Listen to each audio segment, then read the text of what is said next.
આજના મુખ્ય સમાચારની શરૂઆત કરીએ તો જો તમારા પણ છેલ્લા 2 વર્ષમાં લગ્ન થયા હોય કે થવાના હોય તો તમને સરકાર તરફથી મળશે 10,000 રૂપિયાની સહાય।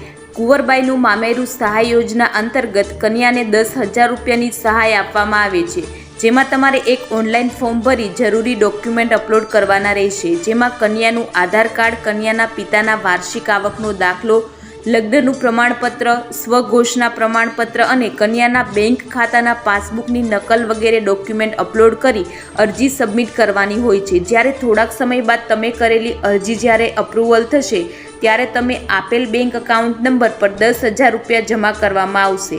બીજા મહત્વના સમાચારની વાત કરીએ તો સરકારે નાણાકીય વર્ષ 2023-24ના ઓક્ટોબર-ડિસેમ્બર સમયગાળા માટે કિસાન વિકાસ પત્ર પર 7.5% વ્યાજની જાહેરાત કરી છે।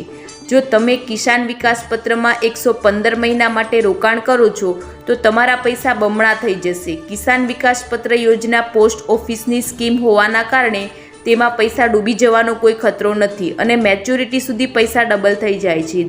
વ્યાજ દરમાં વધારા પહેલાં કિસાન વિકાસ પત્રમાં પૈસા 120 મહિનામાં બમણા થઈ જતા હતા, પરંતુ વ્યાજ દર વધવાની પૈસા બમણા કરવાનો સમયગાળો ઘટતો ગયો અને હવે 115 મહિના પૈસા બમણા થઈ રહ્યા છે। બીજા સમાચારની વાત કરીએ તો અમરેલી જિલ્લામાં મોટાભાગના ખેડૂતો દ્વારા કપાસ, મગફળી, સોયાબીન, ઘઉં, ચણા તેમજ સફેદ તલ અને કાળા તલનું વાવેતર કરવામાં આવ્યું હતું। સાવરકુંડલા યાર્ડમાં મોટી મગફળીના 1214 રૂપિયા ભાવ રહ્યો હતો। સાવરકુંડલા માર્કેટિંગ યાર્ડમાં કપાસનો ભાવ 1250 રૂપિયાથી લઈને 1481 રૂપિયા સુધી નોંધાયો હતો। આજે કપાસની 925 મણની આવક નોંધાઈ હતી। સાવરકુંડલા યાર્ડમાં ચણાની જણસીની હરાજી કરવામાં આવી હતી। ચણાનો ભાવ 1140 રૂપિયાથી લઈને 1325 રૂપિયા બોલાયો હતો। બીજા સમાચારની વાત કરીએ તો હવામાન વિભાગ દ્વારા રાજ્યમાં હીટવેવની આગાહી આપવામાં આવી છે।